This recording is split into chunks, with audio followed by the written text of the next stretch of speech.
Olá, pessoal. Eu sou Marise Berg, nutricionista, e nesse vídeo a gente vai falar do uso das especiarias, dos óleos, sal e açúcar na nossa refeição. Essa é uma série de vídeos com os grupos de alimentos do reino vegetal, um dos vídeos de educação nutricional, para você saber o que comer para colocar saúde e vitalidade no seu prato com criatividade. Deixa eu vamos compartilhar aqui esse conteúdo. Vamos lá. Antes de tudo, eu sou autora de 2 livros. O mais recente é o Ayurveda Nutrição Plant-Based e o anterior é o Céu da Boca, Guia de Nutrição para o Corpo e Consciência. São 2 livros de nutrição que juntos têm mais de 150 receitas culinárias inspiradas no Ayurveda. Então, se você precisar de inspiração, você pode comprar os livros pelo meu link no site. E se você já tem, você vai ver que em alguns slides tem um númerozinho da página para você localizar onde está esse conteúdo aqui dentro do Ayurveda Nutrição Plant-Based, tá? Então, tenho trazido em todos os vídeos essa imagem de um trabalho incrível do Alex Livet, que mostra essa riqueza de alimentos dentro da nossa diversidade brasileira aqui, na nossa oferta de alimentos. E as especiarias estão, olha que incrível, na borda, toda essa borda aqui são ervas e especiarias que a gente encontra no Brasil, né? Já houve um passado que a gente precisava viajar de navio para conseguir uma cúrcuma. Agora elas estão todas adaptadas, a gente tem elas à disposição aqui no Brasil.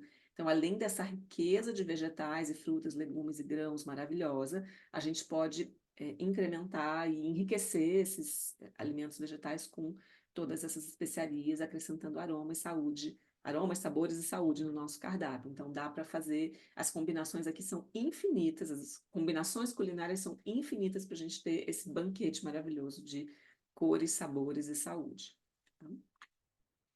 Então, ervas e especiarias são plantas especiais que adicionam aroma, saúde e sabor aos alimentos. Então, eu gosto muito dessa frase da Rosa Nepomuceno, que é uma jornalista, que diz: desde que o mundo é mundo, as espécies de um canto foram parar no outro, levadas por ventos, marés, pássaros, insetos e pelo homem. Elas perfumam e conservam os alimentos, afastam maus espíritos, tratam feridas, levantam semi-mortos, protegem guerreiros de batalhas, destroem inimigos, homenageiam reis e acalmam deuses. Nada menos do que isso. Então, elas realmente são é, algo especial demais dentro da nossa alimentação, né? E eu elenquei aqui, dentro das funcionalidades das especiarias, a gente pode destacar algumas funções bem significativas.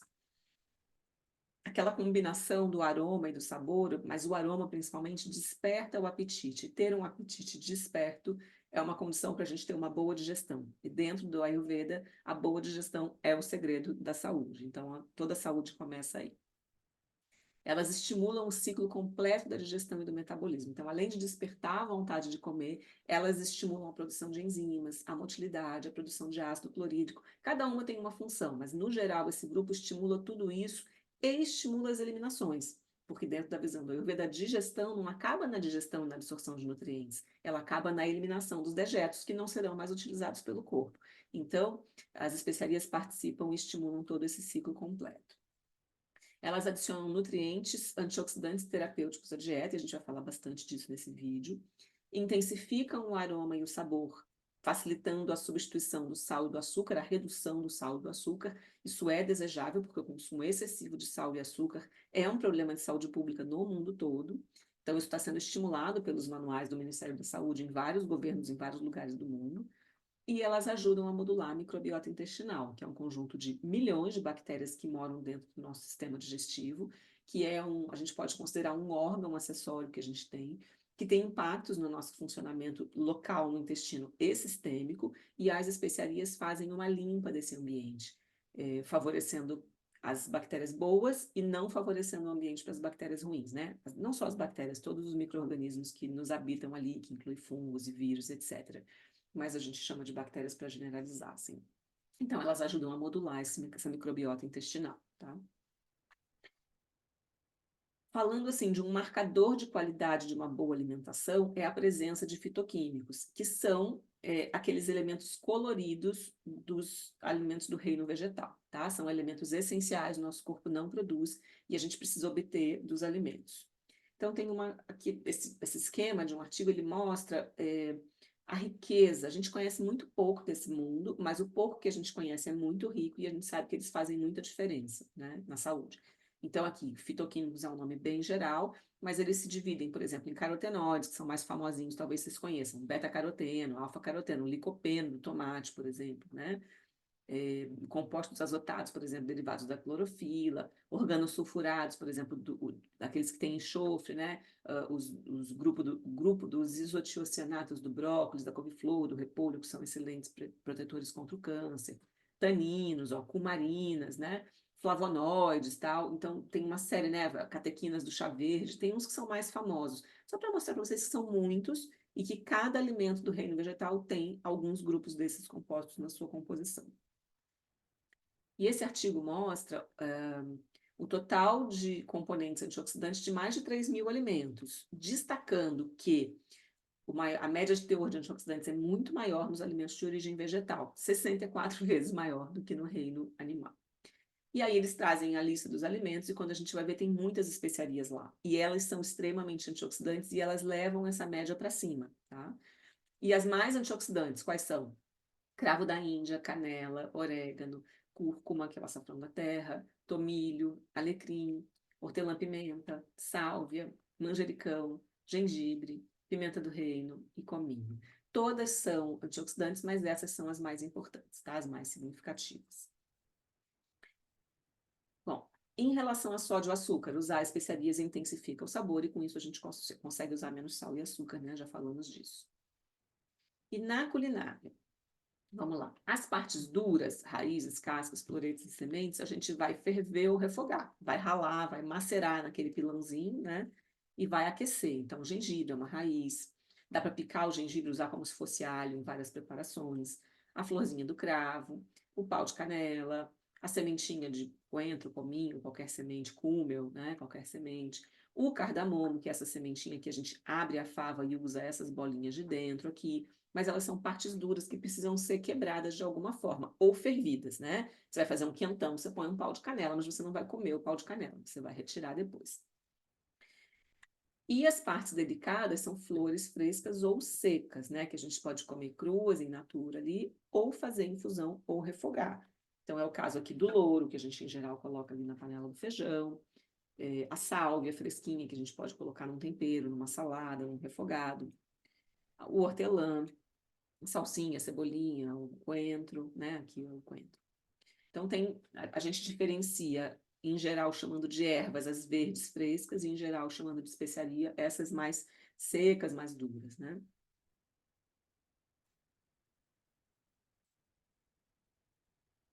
E aí, no Ayurveda, a gente tem as massalas, tá? O que que são massalas? A palavra masala quer dizer mistura de especiarias. Existem muitas massalas, são combinação de duas ou mais ervas, pode ser em grão, pode ser em pó. Eu prefiro em pó, porque em grão você acaba mordendo e pode não ser agradável, dá para quebrar um dente.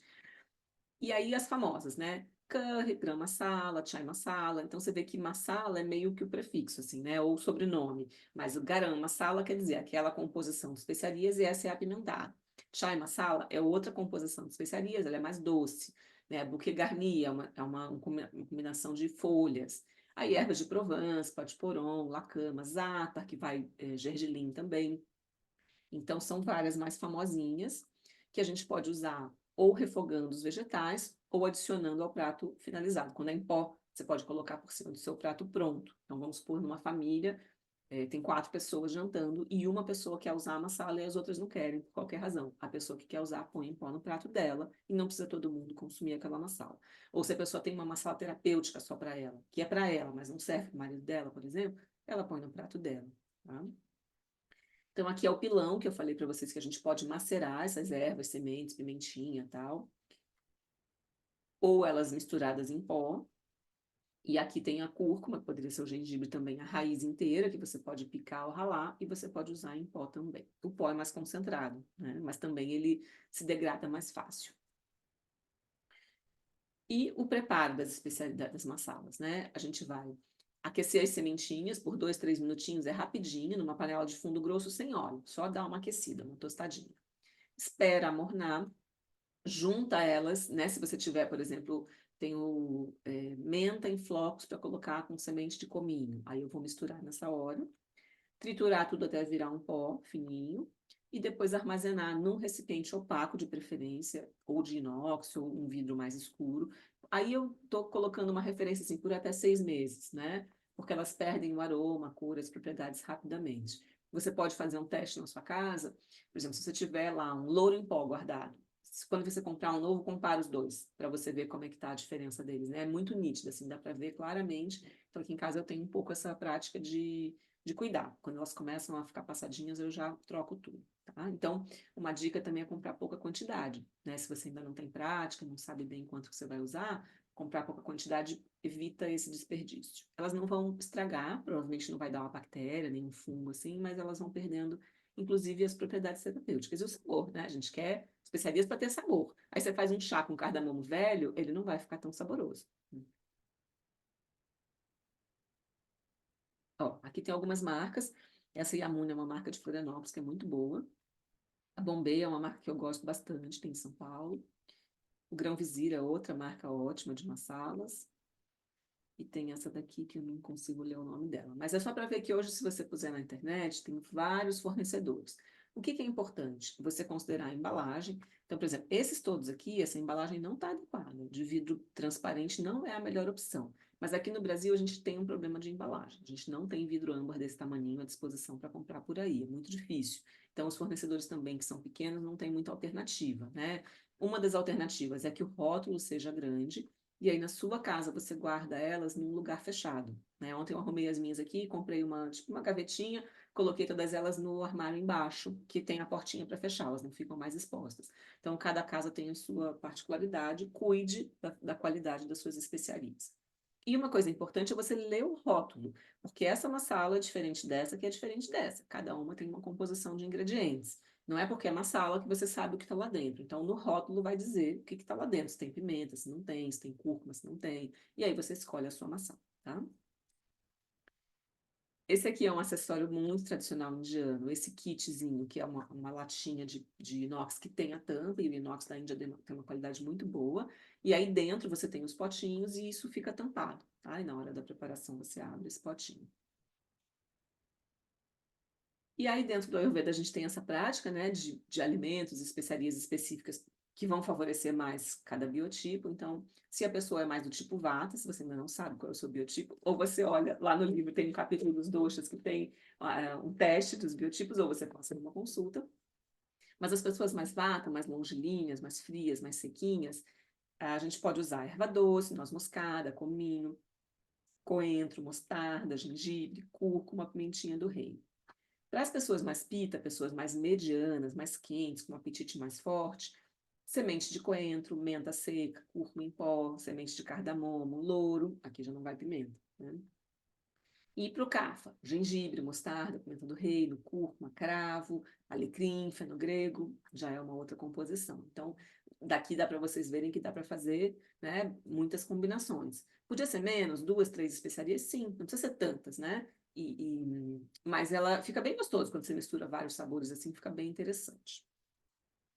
E cuidado, né? Porque se a pessoa tiver hemorroida, gastrite e de cara sair comendo uma sala para vata com pimenta, pode ser que agrave essas condições. Então tem que começar aos pouquinhos, observando, né?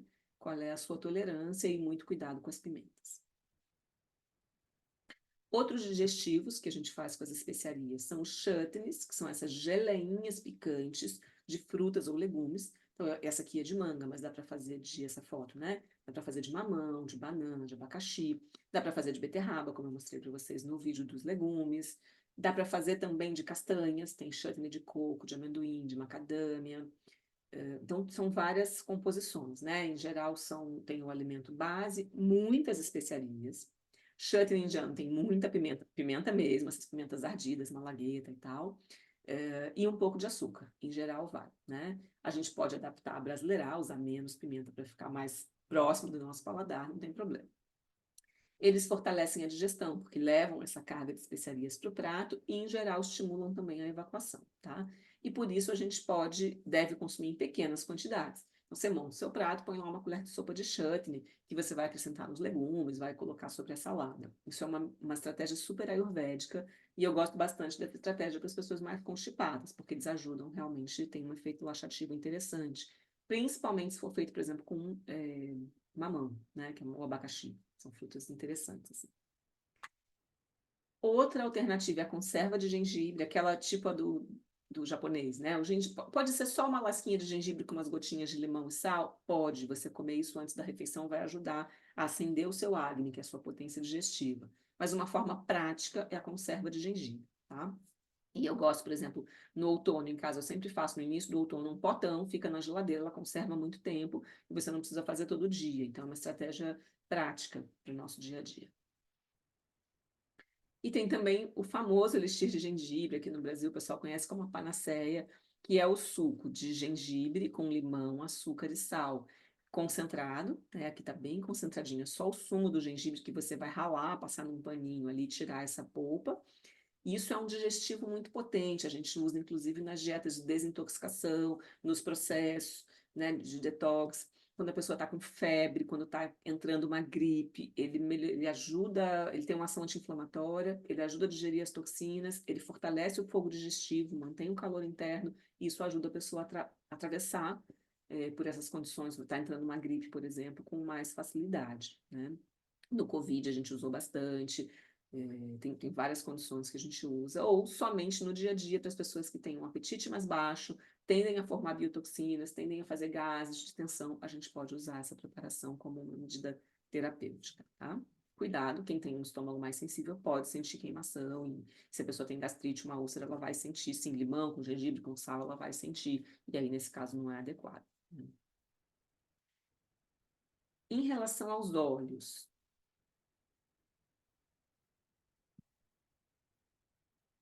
há preferência para os óleos orgânicos, prensados a frio e, se possível, em embalagem opaca, né? Falei para vocês das especiarias que elas são oleosas. O óleo oxida em contato com o oxigênio e com a luz. Então, quando você põe uma garrafa de óleo transparente e deixa ele em cima da bancada da cozinha tomando luz o tempo todo, ele vai oxidar. Então, o que a indústria faz para isso não acontecer? Põe na garrafa plástica e põe conservantes químicos lá dentro. Então, a gente pensa no óleo de soja, no óleo de milho, etc. Né? O azeite é mais comum encontrar em garrafa escura, mas os óleos é mais difícil. Então, são alternativas, né? O ghee orgânico, que é tradicional no Ayurveda, azeite de oliva ou abacate, que são mais ou menos parecidos, óleo de girassol, óleo de coco, principalmente para quem é mais pita, óleo de gergelim não torrado, para quem é mais vata kapha, evitando, né, preparações que a gente sabe que não são muito boas. Frituras, manteiga, margarina, óleo de palma, óleos transgênicos, tá? Então, aqui tem alguns exemplos de embalagem, né? Um óleo de gergelim numa embalagem escura, óleo de girassol prensado a frio, azeite de oliva numa embalagem âmbar, óleo de coco, essa embalagem já não está tão boa, uma embalagem transparente, embora tenha um rótulo grande, né, que fecha grande parte, mas ela... E é uma embalagem pequenininha, então provavelmente você não vai demorar muito para consumir. E aí, cuidado com o excesso, porque é muito fácil virar a garrafa de azeite assim no prato ou na panela, é um jeito fácil de se exceder na quantidade de óleo. Então, se você tem alguma questão de digestibilidade com a gordura, de excesso de peso, você pode usar a colher de chá como referência, para saber que a tua porção vai ser, ter certeza que a sua porção vai ser pequena. E um outro artifício que eu gosto muito é de usar o pincel para untar. Eu vou refogar uns vegetais, eu ponho a colher de chá e unto, né, a frigideira com esse espalho, esse óleo com esse pincel. Isso dá um aproveitamento melhor. Você consegue cozinhar melhor com menos óleo. É uma forma de evitar o excesso. Daí o azeite de oliva, eu gosto muito, eu acho que dos óleos é o que eu acho mais prático, mais útil, né? Porque quando a gente pensa hoje, por exemplo, num óleo de girassol, se ele for prensado frio, orgânico e tal, ele vai custar o mesmo de um azeite. E aí fica, em relação a custo, fica elas por elas. Agora, aqueles óleos mais baratos, antigos, né, de milho e tal, eu não recomendo. Se você puder investir no óleo melhor, eu recomendo que você invista. Então, o azeite de oliva, ele tem gorduras mono e poliinsaturadas, muito mais, ele tem um pouquinho de gordura saturada, mas muito mais mono e poliinsaturadas, que são gorduras mais saudáveis. Então, ele favorece a saúde cardiovascular, favorece, é um coadjuvante no conjunto de uma alimentação que não deixa você ficar acumulando essa gordura corporal, gordura abdominal, né? Ele ajuda a manter o equilíbrio da pressão arterial, é rico em polifenóis, então aqueles fitoquímicos, né, das especiarias que eu falei, o azeite também tem. Então protege o organismo contra o câncer, contra micro-organismos, por exemplo, a H. pylori, que é aquela bactéria que no estômago pode favorecer o aparecimento de gastrite. Então ele tem uma ação protetora, tá? E ele é muito rico em vitamina E. Então, ele é excelente para consumo e ele é excelente para massagem na pele. Agora, cuidado, porque uma colher de sopa de azeite tem 120 calorias. Então, se você se exceder no azeite, dá para engordar de azeite, por exemplo. Ou pode ficar difícil a digestibilidade, né? Pessoas que têm uma produção de bile mais comprometida, pessoas que não têm vesícula. Se você comer azeite demais, você pode ter um pouco de indigestão, gases, algum desconforto por causa do excesso da gordura, tá? E como é que a gente faz para enriquecer o azeite? A gente pode, se quiser colocar nele o ômega 3 que ele tem, né, ali o ômega 9 é o forte do azeite, os polifenóis, ele tem outros benefícios, mas ele não tem ômega 3. Então, como é que a gente enriqueceria o azeite de oliva? Tem uma receitinha que é bem simples, que é misturar 100 ml de azeite com 5 ml de óleo de linhaça. O óleo de linhaça ele tem um sabor marcante, mas nessa quantidade ele não vai ficar marcante. Por quê?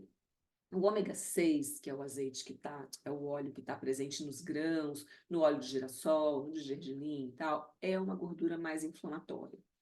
E a gente tem hoje um perfil, no geral, na dieta moderna, de um consumo maior de ômega 6 em relação ao ômega 3 que a gente deveria consumir. Porque mesmo para quem consome os peixes, por exemplo, que são fontes de ômega 3, os peixes criados em cativeiro têm muito menos ômega 3 do que os peixes selvagens. E é muito difícil chegar nos peixes selvagens. Então, na nossa alimentação moderna, a gente está com deficiência de ômega 3, que é um óleo muito interessante para a saúde. Então, a gente pode usar, como eu expliquei no vídeo das oleaginosas, as sementes de chia ou linhaça para acrescentar esse ômega 3, mas a gente pode também usar o óleo de linhaça ou da chia puro, ou pode usar dessa forma no azeite, que vai facilitar esse equilíbrio, né? Ter um equilíbrio melhor entre o ômega 6 e o ômega 3 é interessante, e quando a gente faz isso, eu vou deixar aqui umas informações mais técnicas para quem é mais nerd. É, o azeite, ó, tem mais ômega 9, um pouco de ômega 6 e pouquinho ômega 3. Essa proporção não é muito boa e essa relação faz diferença. Então, quando a gente acrescenta o óleo de linhaça, essa relação vai para 2:1, que é uma relação perfeita, né? É o ideal, assim. Então, é uma receitinha interessante, uma medida interessante. Em relação aos açúcares e adoçantes, né? Qual é o melhor açúcar para consumir? É pouca quantidade de açúcar, esse é o melhor. Mas dos mais naturais, a gente tem o açúcar de coco, o açúcar mascavo, o demerara, o melado, o mel, para quem não é vegano, e como adoçante para quem precisa, a stevia. São as maiores indicações, né? Todo alimento, quanto menos refinado ele for, mais saudável ele é. Então, em termos de qualidade de açúcar, eles são muito parecidos, tá? Todos vão ter 4 calorias por grama. Mas, por exemplo, o açúcar de coco e o mascavo, eles são menos refinados, então eles concentram ali mais nutrientes, né? Eventualmente um pouquinho de fibra e mais nutrientes. A função do açúcar não é dar nutrientes para a nossa alimentação, é acrescentar doçura mesmo, né? É acrescentar sabor. Então, a gente poderia usar em pequena quantidade. O que é pequena quantidade? A referência, uma colher de chá numa preparação, para a gente não se exceder no açúcar ao longo do dia, e dar prioridade para esses mais integrais, porque o açúcar branco refinado, ele foi destituído dos nutrientes dele e ele foi acrescido de elementos para branquear, né, de solventes para tirar aquelas coisas que estão adicionais para ele ficar branquinho. Então, ele é bem empobrecido. E daí o demerara é uma alternativa, né, um pouco mais refinado, mas não tanto quanto o branco. O melado, né, que é o açúcar da cana, ele também é interessante, tem um teor interessante de ferro. E o mel natural para quem, né, não é vegano. E dos adoçantes sintéticos, a gente não recomenda, né, dos adoçantes edulcorantes que não são açúcares, a stevia é o menos ruim, né, embora ela tenha um gosto marcante, nem todo mundo se adapta bem. Agora, evite o açúcar refinado e qualquer adoçante sintético, aspartame, sucralose, ciclamato, que são os mais antigos, que são bem químicos. Todos eles causam desbiose intestinal, que é um desequilíbrio das bactérias do nosso intestino, e isso sempre é ruim para a saúde. E xilitol, eritritol, sorbitol, todos esses que terminam em ol são polióis e eles são bastante fermentativos. Então, o consumo deles pode gerar gases, distensão abdominal, vai causar desbiose também. Então, cuidado, hoje os produtos industrializados são muito adicionados desses óleos, desses polióis, e muitas pessoas têm respostas a eles sem perceber. Então, a pessoa masca chiclete, passa super mal, ela não associa que são os adoçantes do chiclete. Ela come bala, não associa. Ela come docinhos diet e não associa que aquela desbiose, aquele desequilíbrio digestivo que ela está sentindo começou com a ingestão excessiva de poliose, né? Então, todos os alimentos do tipo diet, eles vão ter algum tipo de adoçante. Então, leia o rótulo para identificar qual é. Todo alimento que disser sem adição de açúcar e ele for doce, algum açúcar ele tem. Agora está na moda o suco de maçã, ok? Mas quando ele diz sem açúcar, pode olhar no rótulo que tem algum adoçante. Então, pode não ser desejável para você consumir esses adoçantes, tá? Então é isso, quando o rótulo disser sem açúcar, você desconfia. E essa é a colherzinha de chá de referência, de uso para não se exceder, né? Uma colher de chá de açúcar mascavo não vai fazer mal para ninguém. Mesmo uma pessoa, né, que está com sobrepeso e tal, às vezes essa quantidade é tolerada. Você consegue manejar isso dentro de uma dieta equilibrada. Então, às vezes é melhor um açúcar natural em pequena quantidade, que você vai treinando o seu paladar para reduzir cada vez mais, do que um adoçante sintético que vai deturpar o seu paladar e causar desbiose intestinal. Em relação ao sal, os tipos mais interessantes, mais naturais de sal são o sal marinho, o sal de rocha, e aqui no Brasil a gente tem o sal de Mossoró, que é um sal de ótima qualidade. A gente não precisa importar sal rosa do Himalaia, a gente pode usar o sal de Mossoró.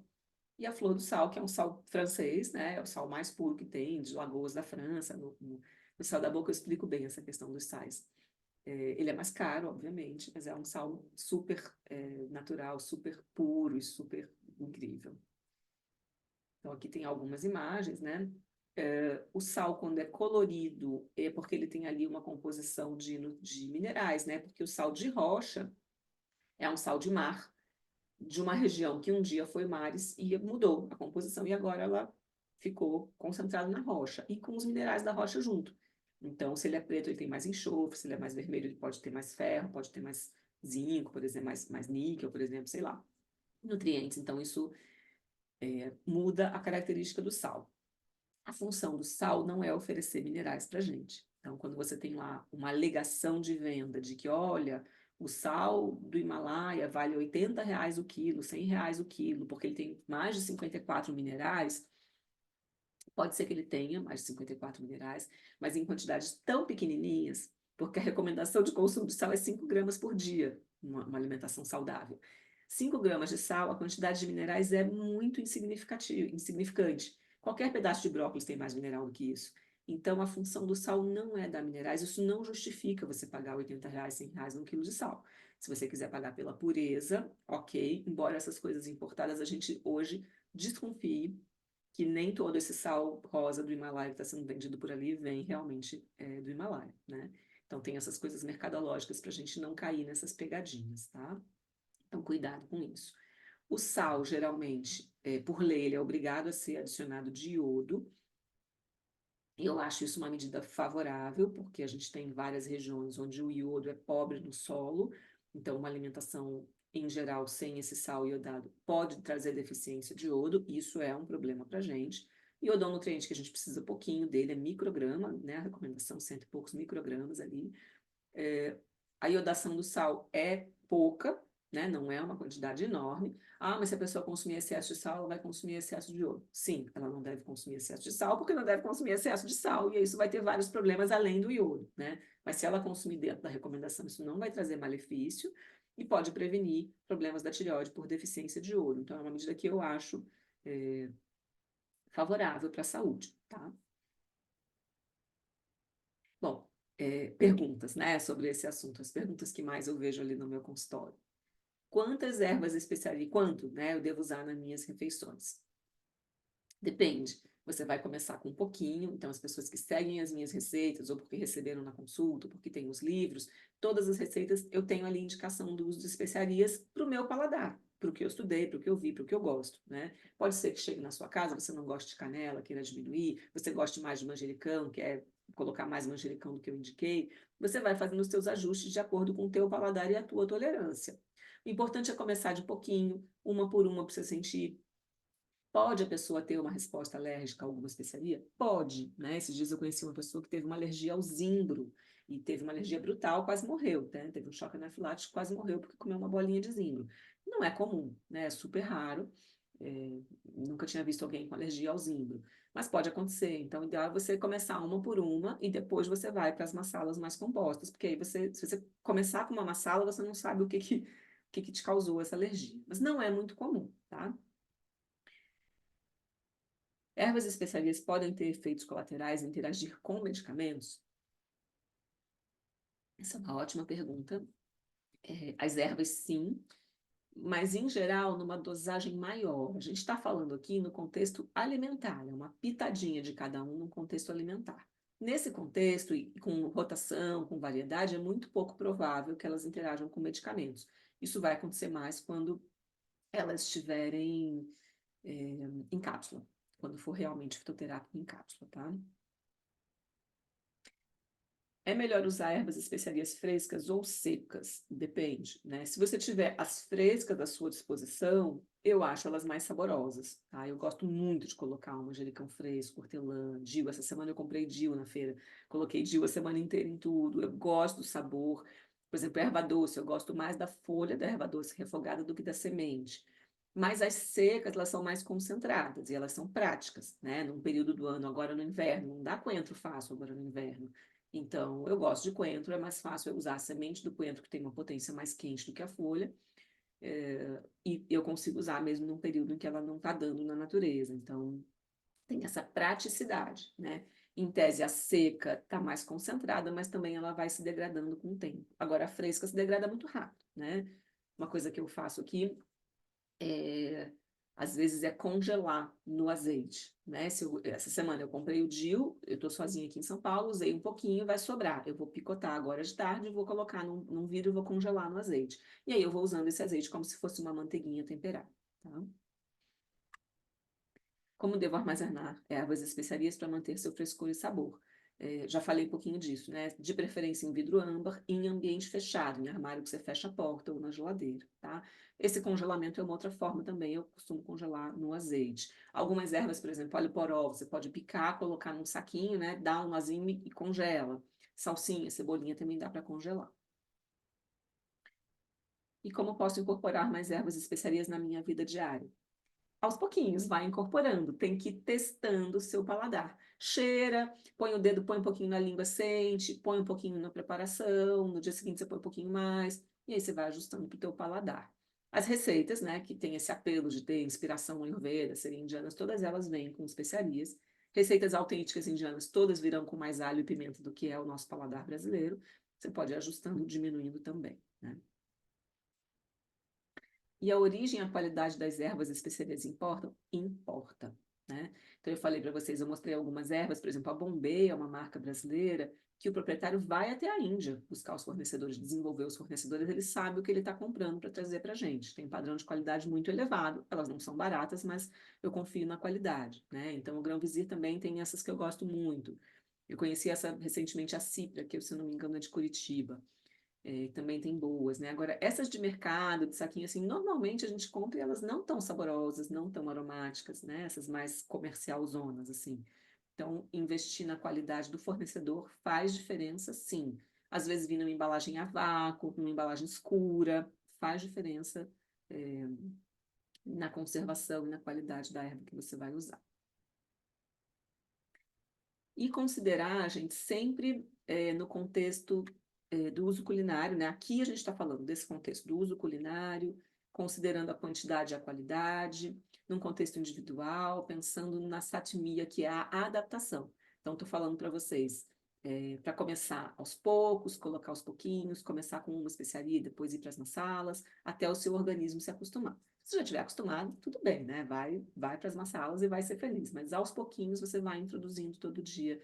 E a ideia é usar todo dia várias especiarias, porque elas adicionam esse teor de antioxidantes na nossa dieta, e isso é muito significativo para a saúde, tá? Uma dica que eu acabei não dando ali no sal, que eu vou aproveitar esse finalzinho para dar, é fazer o sal light. O que é o sal light? É você pegar as ervas, pode ser folha, semente, batidas bem fininho, e misturar meio a meio com sal.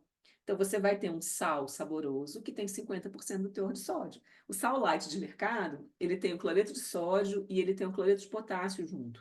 Então, ele tem um potencial menor, assim, de aumentar a pressão, de causar edema e tal. Mas a gente pode fazer de um jeito natural, que é com as ervas, então ele vai ficar mais saboroso. Dá para fazer com casquinha de limão siciliano. E aí ele fica super saboroso e tem metade do conteúdo de sódio, que é uma medida desejável, especialmente para quem tem pressão alta, mas não só para essas pessoas, para todo mundo é desejável comer menos sal. Então, essa é uma dica preciosa, tá? Bom, queridos, obrigada por terem vindo. Essa é uma sequência de vídeo de educação nutricional. Eu espero que esse conteúdo esteja sendo útil para vocês, né, ajudando a colocar no cardápio, né, esse conhecimento nutricional de uma alimentação saudável, prazerosa e consciente no seu prato de comida todo dia, para que a sua alimentação seja mais variada, mais criativa e bastante saudável, certo?